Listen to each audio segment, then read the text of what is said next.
जय हिंद। एक बार फिर से आप सभी का एपीजे क्लासेस में स्वागत है। आज के दिन हम प्रश्नावली 1.1 के कुछ सवाल बचे हुए थे। अब तक हमने 3 तक करवाया था, आज हम 14 से पढ़ेंगे, ठीक है। तो चलिए बिना कोई देर के स्टार्ट करते हैं वीडियो। देखिए चौथा सवाल क्या कर रहा है इसका। प्रश्न नंबर 4 कर रहा है कि HCF 306 और 657 का 9 दिया है। कह रहा है कि LCM 306 और 657 का ज्ञात कीजिए। देखिए हमें दिया क्या है, दिया है HCF ऑफ 306, 657 का वो है 9, ठीक। मतलब हमारे पास दो संख्या हैं, एक संख्या 306, दूसरी संख्या 657। उनका जो HCF है अर्थात मॉस है वो कितना है, 9 है। तो कह रहा है कि LCM कितना, 306 का और 657 का ज्ञात कीजिए। ये हमसे प्रश्न कर रहा है। हमें पता है कि जो पहली संख्या गुणे दूसरी संख्या बराबर लस गुणा मस होता है, मतलब LCM गुणा HCF। तो उससे हम कर लेते हैं। देखिए हमें पता है कि पहली संख्या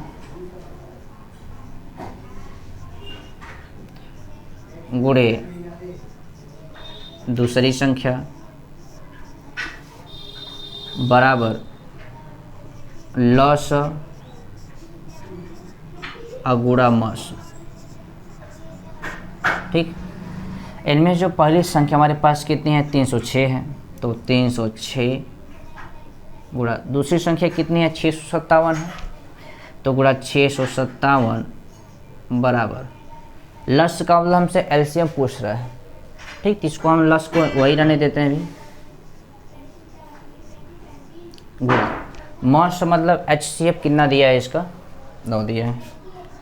तो गुणा मॉस का मान कितना हो गया, 9। हमें लस निकालना है तो ये 9 को हमें उस तरफ भेजना पड़ेगा। यदि इस तरफ गुणा में उस तरफ जाएगा क्या हो जाएगा, भाग हो जाएगा। तो लस बराबर 306 गुणा 657 और बटे क्या हो जाएगी, मॉस, ठीक। अब इनको हम काट लेते हैं। तो देखिए 3 त्रिक का 9, ऐसे काट दीजिए। 3 1 का 3, 3 0 0, 3 दूना 6। 3 से भी कटेगा लस बराबर, ऊपर हमारे पास बचा 102 और गुणा 657 बटे 3, यही बचेगा। 3 से फिर काट दीजिए इसको। 3 त्रिक का 9, एक इसके पास एक हो जाएगा 12, 3 चौके 12 और 3 1 का 3। तो जो लाश हमारे पास आएगा वो आ जाएगा 34 और गुणा 657। अब इनका हम गुणा कर लेते हैं। तो जो हमारे पास आएगा वही हमारे पास उत्तर हो जाएगा। तो लाश बराबर देखिए क्या आएगा, हम गुणा कर लेते हैं इनका। तो 657 और गुणा 34, 4 7 28, 4 5 20 2 22, 4 6 24 2 26, 3 7 21, 3 5 15 2 17, 3 का 18 2 और 18 19 हो जाएगा। 8 2 1 3 1 3 9 2 11 1 12 1 1 हो जाएगा 2। यानी हमारे पास आएगा 22,338, ठीक। ये रहा हमारे पास उत्तर। तो हमारे पास जो LCM आएगा अर्थात लस वो आ जाएगा 22,338, ठीक। ये रहा आपका आंसर। इसके बाद प्रश्न नंबर 5 है, वो है कि जांच कीजिए कि क्या किसी प्राकृतिक संख्या n के लिए संख्या 6 के घाते n पर अंक 0 समाप्त हो सकती है। तो देखिए एक कुल मिला के लिखवाने वाली चीज़, इसको हम लिखवा नहीं रहे हैं। आपको किताब में एग्जाम्पल नंबर मिलेगा, एग्जाम्पल नंबर 1 मिलेगा। उसमें आपको देखिए पूरी की पूरी एकदम जैसे लिखना है, सेम टू सेम। हालांकि प्रश्न इंपॉर्टेंट नहीं है, ठीक है। तो एकदम जैसे लिखना है, सेम टू सेम। उदाहरण 1 में आप देखिएगा तो इसमें कह रहा है कि विचार कीजिए कि क्या 4 के घाते n एक प्राकृतिक संख्या है जिसके लिए 4 के घाते अंक n अंक 0 पर समाप्त हो सकता है। तो यहाँ पर क्या है, 6 के घाते n है, यहाँ पे 4 के घाते n है। तो जहाँ जहाँ 4 है आपको क्या कर देना है, 6 कर देना है, बाकी सब वही है। तो इसको हम नहीं करवाना, ठीक है। इसके बाद आपका जो प्रश्न नंबर 6 से हम करवाते हैं, 5 वाला कर लीजिएगा आप लोग। देखिए जो प्रश्न नंबर 6 है वो है कि व्याख्या कीजिए कि 7 गुणे 13 गुणे यहाँ पर 11 है और गुणे 13 और प्लस का 13 तथा और एक संख्या हमारे पास और दी है 7 गुणा 6 गुणा 5 गुणा 4 गुणा 3 गुणा 2 गुणा 1। ठीक है, हमारे पास एक प्रश्न और है यहाँ पर 7 गुणे 6 गुणे 5 गुणे 4 गुणे 3 गुणे 2 गुणे 1 और प्लस का हमारे पास है 5। क्या रहा है कि भाज्य संख्या क्यों है? भाज्य का मतलब हमने पिछले वीडियो में आपको बताया था कि ऐसी संख्या जो 2 से कट जाए। 2 से क्या मतलब, भाज्य का मतलब क्या है कि जो 2 से ठीक ठाक कट जाए वो आपके हो जाएगी भाज्य संख्या। देखिए ऐसे यदि इसको हम हल करते हैं तो इनमें देखिएगा इतना पार्ट अलग है, इतना पार्ट अलग है। इस वाले पार्ट में भी आपको यहाँ पर 13 दिख रहा है, इस वाले पार्ट में भी 13 दिख रहा है, तो यहाँ पर हम 13 कॉमन करते हैं।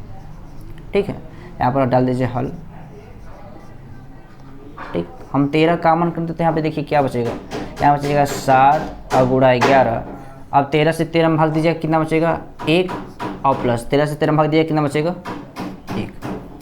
तो 13 गुणा 11 का गुणा में 7 करेगा तो हो जाएगा 77, 1 का हो जाएगा 77 और प्लस का हमारे पास कितना है 1, तो हमारे पास रहेगा 13, ब्रैकेट ओपन कर दीजिए, 77 1 कितना हो जाएगा 78। अब इनका हम गुणा कर लेते हैं तो 13 8 होता है 104, हासिल कितना 10। 13 गुणा 7 करिए 91 और 10 कितना हो जाएगा 101। आपको संख्या दिख रही है 1014, जो कि 2 से भाज्य। इसकी कई सारे संख्या हो सकते हैं जिससे कट जाएगी, तो इसको हम क्या बोलेंगे भाज्य संख्या कहेंगे, क्योंकि आपकी 2 से कट जाएगी। ठीक, अब इसी प्रकार हम सेकेंड वाले का कर लेते हैं। सेकेंड वाले हमारे पास क्या है, यहाँ पर देखिए ए इतना पार्ट जो है आपका अलग है, ए वाला इतना पार्ट आपका अलग है। इस वाले पार्ट में भी आपको देखिए यहाँ पर 5 दिख रहा है, इस वाले पार्ट में भी आपको 5 दिख रहा है, तो हम 5 क्या करते हैं कॉमन कर लेते हैं। जब हम 5 कॉमन करेंगे तो यहाँ देखिए क्या बचेगा 7 गुणा 6। जब 5 से 5 में भाग जाएगा कितना बचेगा 1 बच जाएगा। बाकी हमारे पास है 4 गुणा 3 गुणा 2 गुणा 1 और 5 से 5 में भाग रहे कितना बचेगा हमारे पास 1। ठीक, तो हमारे पास जो आएगा 5। देखिए इनका हम गुणा कर लेते हैं तो देखिए 1 से गुणा कोई मतलब नहीं पड़ेगा, 2 3 हो जाएगा 6, 6 जगह 24 और 24 छक्का होता है 144। तो 7 और गुणा 144 और प्लस का 1। अब 7 का भी हम गुणा कर लेते हैं यहाँ पे, तो 7 चौके 28 हासिल 2, 7 चौके 28 2 30 हासिल 3, 7 कम 7 3 10 और प्लस का 1। हमारे पास ये 5, ब्रैकेट ओपन कर दीजिए। 1008 में एक जोड़ी कितना देगा 1009, 5 से कर दीजिए, 5 9 कितना हमारे पास हो जाएगा 45 और 5 0 0 हासिल रहा तो 4, 5 0 0 5 1 का 5। आपका जो 5045 है ये भी क्या है बहुत ढेर सारी संख्याओं से भाज्य है, 5 से भाज्य है। ठीक, तो ये भी संख्या हमारे पास क्या हो जाती है भाज्य है। ठीक, तो ये रहा आपका उत्तर। अतः आपको यहाँ पर लिख देना है कि अतः यह भाज्य है। ठीक, इसके बाद आपका जो प्रश्न नंबर 7 है ये हो तो इसको इरेज कर दे रहे हैं। ठीक है,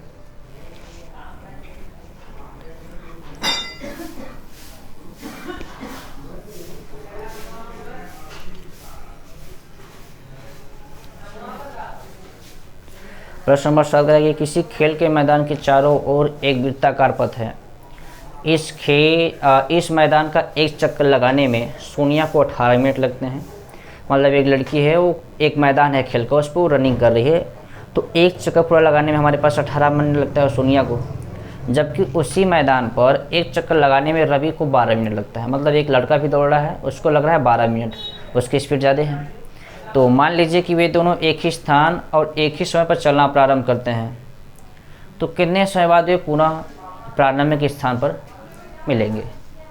ठीक, तो हम इनका एलसीएम निकाल लेते हैं 18 और 36 का, क्योंकि समय लगेगा तो कितने समय बाद पूछ रहा है। जब कम से कम समय पूछेगा तो हम एचसीएफ निकालेंगे, यहाँ पर ओनली समय पूछा तो हम क्या निकालेंगे, एलसीएम। मतलब 18 मिनट का और 12 मिनट का हम क्या करते हैं, एलसीएम निकाल लेते हैं। तो जो सातवां का हल होगा वो हम निकाल लेते हैं एलसीएम किसका, 18 मिनट का और 12 मिनट का। ठीक, एलसीएम आप गुणनखंड विधि से कर लीजिए इसको। तो 2 9 18, 2 6 12, 9 आएगा, 2 3 6, 3 से काटिए 3 3 का 9, 3 1 का 3, इसको काटिए 3 1 का 3, 3 1 का 3। तो हमारे पास जो लस आएगा वो क्या आ जाएगा, 2 गुणा 2 गुणा 3 गुणा 3। तो 2 दूना 4, 4 3 12 3 36 मिनट में। तो भी किस सर किस में आएगा, मिनट में। ठीक, मतलब 36 मिनट लग रहे हैं एलसीएम पे। तो आप यहाँ पर लिख सकते हैं कि अतः 36 मिनट बाद 36 मिनट बाद वे पुनः प्रारंभिक स्थान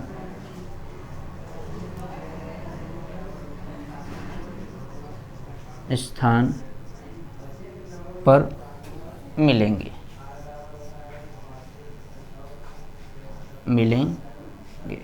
ठीक, ये रहा आपका उत्तर।